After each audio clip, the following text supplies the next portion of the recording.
How to get kids to respect wildlife. Like, share and ring the bell for more videos. Children who respect wildlife as something worthy of care and protection aren't just mini environmental stewards. They also grow up kinder and more considerate. Help foster those traits with these ideas.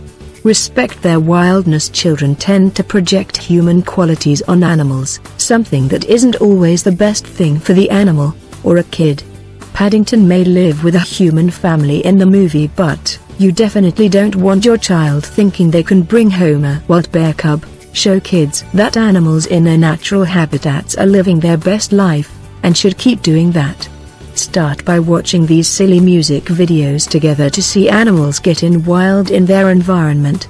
Respect all the animals. It's easy for kids to respect those cute and cuddly mammals. But what about all those scary critters, such as bees, worms, and snakes? Habitats need all sorts of animals to stay healthy, so show kids why every critter is important. For instance, worms keep soil healthy by wriggling through the dirt.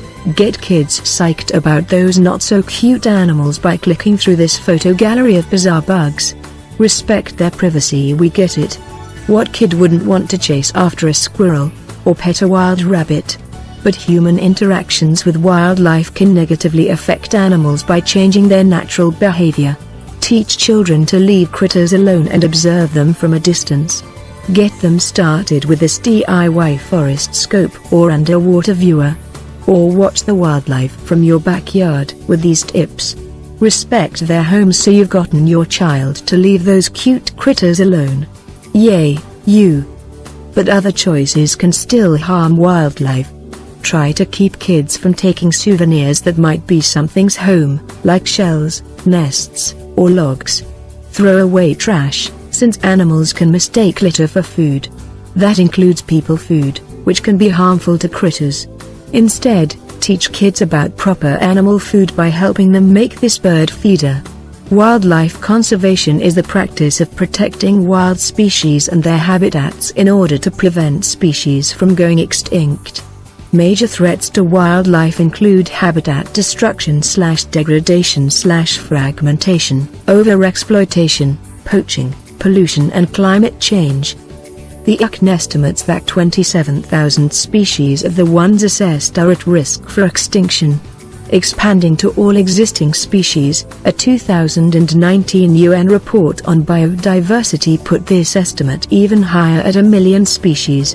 It's also being acknowledged that an increasing number of ecosystems on Earth containing endangered species are disappearing.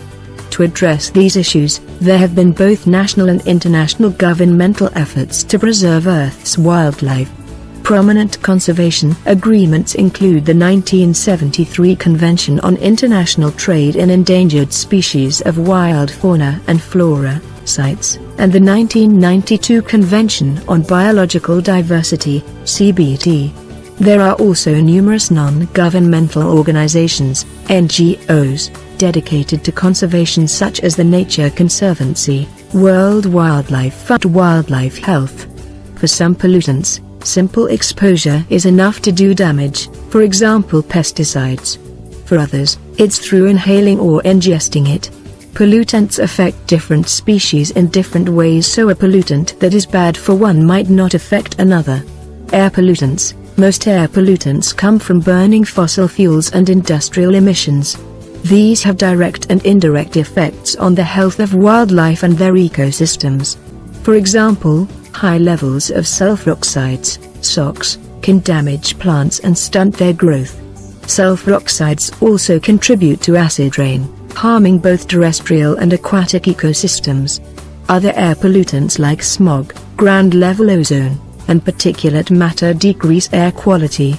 Heavy metals like arsenic, lead, and mercury naturally occur at low levels in the environment, but when ingested in high doses, can cause organ damage and cancer. How toxic they are depends on the exact metal, how much was ingested, and the animal that ingested it. Human activities such as mining, smelting, burning fossil fuels, and various industrial processes have contributed to the rise in heavy metal levels in the environment. toxic chemicals. There are many sources of toxic chemical pollution, including industrial wastewater, oil spills, and pesticides. There's a wide range of toxic chemicals, so there's also a wide range of negative health effects. For example, synthetic pesticides and certain industrial chemicals are persistent organic pollutants. These pollutants are long-lived and can cause cancer, reproductive disorders, immune system problems, and nervous system problems. Climate change. Humans are responsible for present-day climate change, currently changing Earth's environmental conditions. It's related to some of the aforementioned threats to wildlife, like habitat destruction and pollution. Rising temperatures, melting ice sheets, changes in precipitation patterns, severe droughts, more frequent heat waves, storm intensification, and rising sea levels are some of the effects of climate change. Phenomena like droughts, heat waves, intense storms, and rising sea levels directly lead to habitat destruction. Meanwhile, a warming climate, fluctuating precipitation, and changing weather patterns will impact species ranges.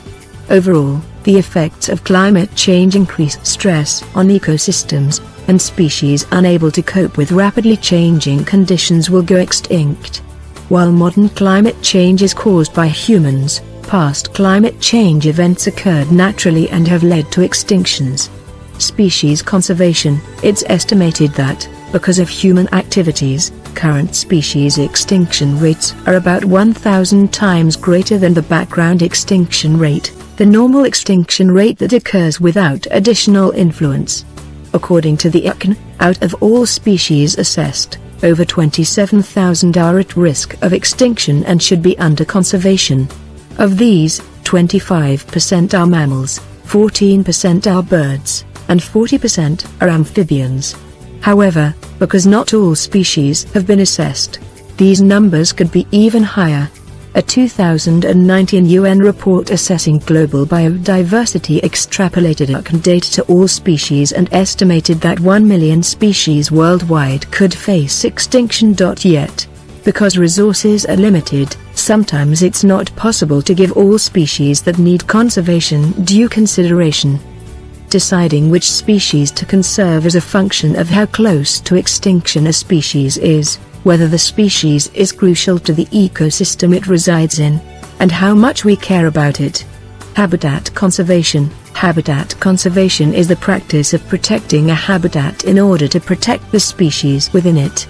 This is sometimes preferable to focusing on a single species, especially if the species in question has very specific habitat requirements or lives in a habitat with many other endangered species.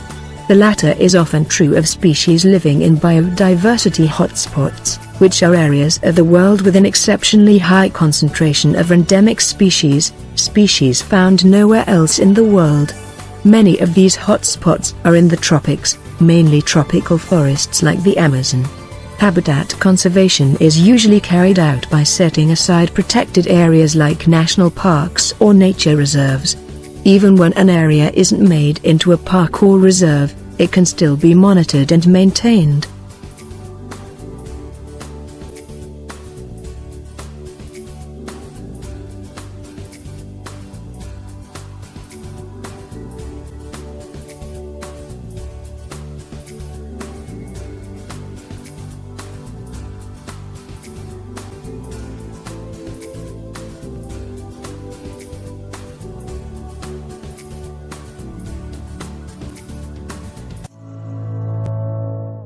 Trollo. Raindrop, drop top, smoking, no cooking, the hot box. Fucking on your bitch, yeah, that. Cooking up dope in the crock pot. We came from nothing to something, nigga. I don't try no